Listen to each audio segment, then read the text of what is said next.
Mohanavani Telugu podcast వింటున్న శ్రోతలకు నమస్కారములు. నేను పోట ఇందిరాదేవి. శ్రీ దత్త దర్శనం. ప్రణవదేవి సరస్వతి వాజేభిర్ వాజనీవతి ధీనామ విత్రియవతు. శ్రీ గణేశాయ నమః. శ్రీ సరస్వత్యై నమః. శ్రీపాద వల్లభ నరసింహ సరస్వతి. శ్రీ గురు దత్తాత్రేయ నమః. దత్తాత్రేయం మహాత్మానం వరదం భక్తవత్సలం ప్రపన్నాతిహరం వందే స్మర్తృగామి సనోవతు. ఓం శ్రీ గురు దత్తాత్రేయాయ నమః. క్రిందటి వారం దత్తాత్రేయుల వారి రెండవ అవతారం శ్రీపాద శ్రీవల్లభుల వారి గురించి చెప్పుకున్నాము. ఇప్పుడు ఈ వారం ఆయన మూడవ అవతారం నరసింహ సరస్వతి గురించి లీలల గురించి చెప్పుకుందాము.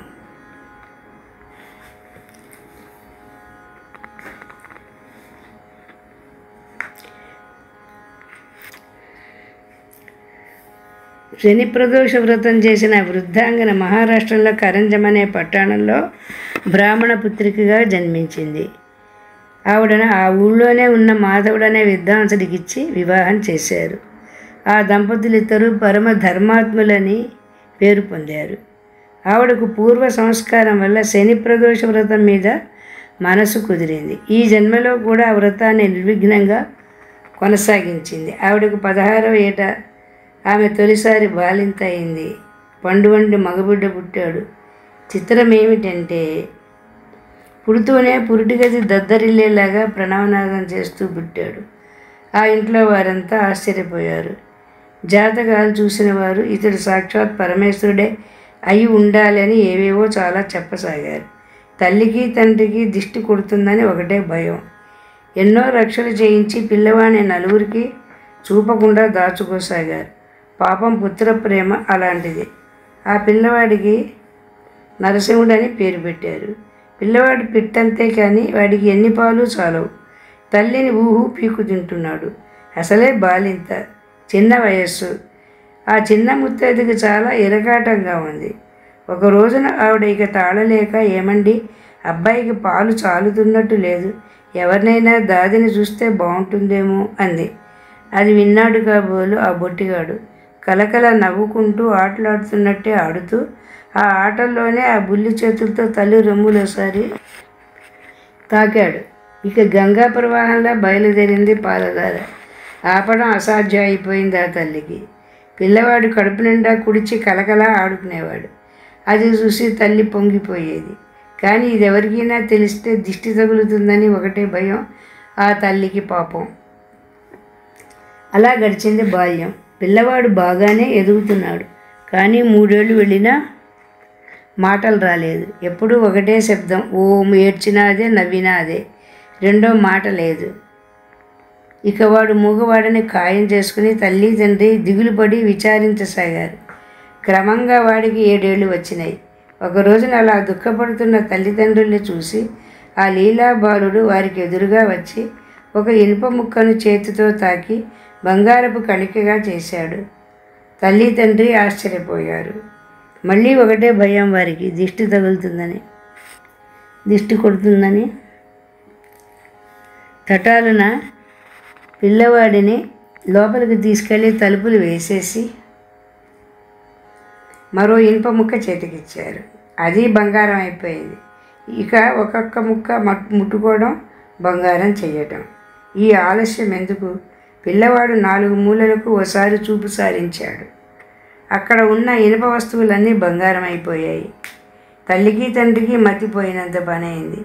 మెల్లగా తేరుకుని, బాబు నువ్వెవరివి? మమ్మల్ని ఉద్ధరించాలని అవతరించిన అవతారమూర్తి అనిపిస్తోంది. మరి మాట్లాడవేమి? మేమేదైనా అపరాధం చేశామా అని పరిపరి విధాల వేడుకోసాగారు. అప్పుడు ఆ స్వామి సౌజ్ఞలతో వారికి తనకు ముందు ఉపనయనం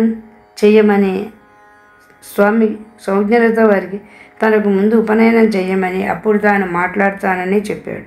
తల్లి తండ్రి పరమానందపడి కొడుకు ఉపనయనానికి పెద్ద ఎత్తున ప్రయత్నాలు ప్రారంభించారు. ఊరి వారంతా నవ్వసాగారు. మూగవాడు బ్రతుక్కి ఇంత హడావిడా అని గేలి చేయసాగారు. అయినా తల్లిదండ్రులు జంకలేదు. వారు ప్రత్యక్షంగా చూశారు కదా పిల్లవాడి మహిమ. సరే ఉపనయనం జరిగింది. తండ్రి బ్రహ్మోపదేశం చేశాడు. మూగవాడు మంత్రం ఏం పలకగలడు, వాడు లోపల మంత్రం ఉచ్చరించుకున్నాడు చాలే అని సరిపెట్టుకున్నాడు తండ్రి. నవ్వుకున్నారు బంధువులు. భిక్షా స్వీకారం దగ్గరకు వచ్చేసరికి మొదట తల్లి దగ్గర భిక్ష పెట్టించారు. పురోహితుడే మంత్రం చదివాడు. అతడే భవతి భిక్షాం దేహి అన్నాడు. వెంటనే నూతన వటు ఘంటారావం వంటి కంఠంతో అగ్ని వీళ్ళే అని అందుకని ఋగ్వేద పనసలు చదివేశాడు. చివరికి భవతి భిక్షాం దేహి అన్నాడు. ఉన్నవారంతా స్తంభించిపోయారు. తల్లి యంత్రంలా భిక్ష వడ్డించింది. రెండవసారి ఇషేత్వ అని అందుకని యజుర్మంత్రాలు ప్రవహింపజేశాడు లీలాబాలుడు. భవతి భిక్షాం దేహి అన్నాడు. మూడోసారి అగ్న ఆయాహి అని సామగానాలు సాగదీశాడు స్వామి. చివరకు భవతి భిక్షాం దేహి అన్నాడు. ఆ వేదత్రయ గాన ప్రవాహంలో కొట్టుకుపోయారు ఊరివారంతా. ఈ బాలుడెవరో అవతార పురుషుడు తప్ప మరొకడు కాదని వారికి స్పష్టమైపోయింది. తల్లిదండ్రుల ఆనందానికి అవధులు లేవు. అలా అడుగైన కొద్ది రోజులకే ఆ బాలస్వామి తల్లి దగ్గరికి వెళ్ళి, అమ్మా నువ్వు భిక్ష పెట్టావు, ఇలాగే తల్లులందరి దగ్గర భిక్షలు స్వీకరిస్తూ తీర్థయాత్రలు చేయాలని ఉంది. నేను నివృత్తి మార్గాన్నే వరిస్తున్నాను కనుక నాకు అనుమతి అని వినయంగా కోరాడు. ఆవిడ పుత్రమోహంతో విలవిలలాడిపోయింది. స్వామికి ఇది కొత్త కాదు కదా, అనసూయామాత దగ్గర నుంచి అలవాటైపోయిందాయే. లీలాబాలుడు తల్లిని బహుదా ఓదార్చి చివరకు కొంత తత్వబోధ కూడా చేశాడు. దాంతో ఆవిడకు కొంతవరకు హృదయం శాంతించింది. అప్పుడు బాలస్వామి ఇలా అన్నాడు, అమ్మా నీకు ఇంకా 4 సంతానం కలుగుతారు. వారు మిమ్మల్ని శ్రద్ధగా చూస్తారు. జన్మం ఇది శాశ్వతం కాదు, ఇది మొదటిది కూడా కాదు. చాలా జన్మలు గడిచినాయి. కిందటి జన్మలో నువ్వు శని ప్రదోష శివార్చన చేశావు గనుక నేను నీకు పుత్రుడినయ్యాను చూడు అని ఇలా అని బాలుడు తల్లి శిరస్సును స్పృశించేసరికి ఆమెకు తన పూర్వజన్మ వృత్తాంతమంతా తెర మీద బొమ్మల వల్లే కనిపించింది. ఆమె కళ్ళు తెరిచేసరికి తన ముద్దుబిడ్డ శ్రీపాద వల్లభాకృతిలో దర్శనం ఇచ్చాడు. ఆమె భక్తి పూర్ణై స్వామి పాదాల మీద వాలింది. స్వామి మళ్ళీ బాలరూపం స్వీకరించి, అమ్మా ఇది రహస్యం, ఎవరికీ చెప్పకు, సరే ఇక నాకు సన్యాస స్వీకారానికి అనుమతించు అన్నాడు. ఆ తల్లికి ఎంత జ్ఞానం కలిగినా ఆ స్వామిని వదిలి ఉండటం అనేది అసాధ్యమైంది. దాంతో ఆవిడ, నాయన నాకు ఇంకా 4 పిల్లలు పుడతారన్నావు కదా, నాకు కాస్త ఆసరాగా ఒక పిల్లవాడైనా పుట్టేదాకా ఆగు, అప్పుడు వెళ్దువు కానీ అన్నది. అది విని స్వామి, అమ్మ దానికేమి, ఒకరు కాదు 2 పుట్టేదాకా ఆగుతాను, కానీ ఈ మారు నన్ను అపరాధన్నాడు. ఆమె అంగీకరించింది. సరిగా 10 నెలలకు ఆ తల్లికి కవలలు పుట్టారు. ఆ తల్లి ఆశ్చర్యపోయింది. మరొకటి 2 నెలల స్వామి ఊరుకుని ఆ తరువాత వచ్చి తనకు సెలవు ఇమ్మన్నాడు తల్లిదండ్రుల్ని. కాదంటానికి నోరు రాలేదు ఆ తల్లిదండ్రులకు. కానీ అవునంటానికి మటుకు వారికి నోరు ఎలా వస్తుంది? ఎంతైనా వారు అనసూయాతులు కారు కదా.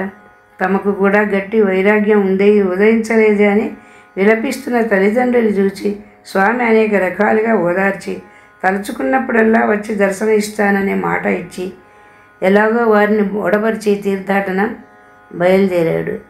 తర్వాత జరిగిన విషయాలు వచ్చే వారం చెప్పుకుందాం. జై గురుదత్త. శ్రీ మోహన్వాణి తెలుగు పోడ్కాస్ట్ వింటున్న శ్రోతలందరికీ హృదయపూర్వక ధన్యవాదాలు. వినండి, వినిపించండి, వింటూనే ఉండండి మోహన్వాణి తెలుగు పోడ్కాస్ట్. మీరు వింటున్నారు మోహన్వాణి.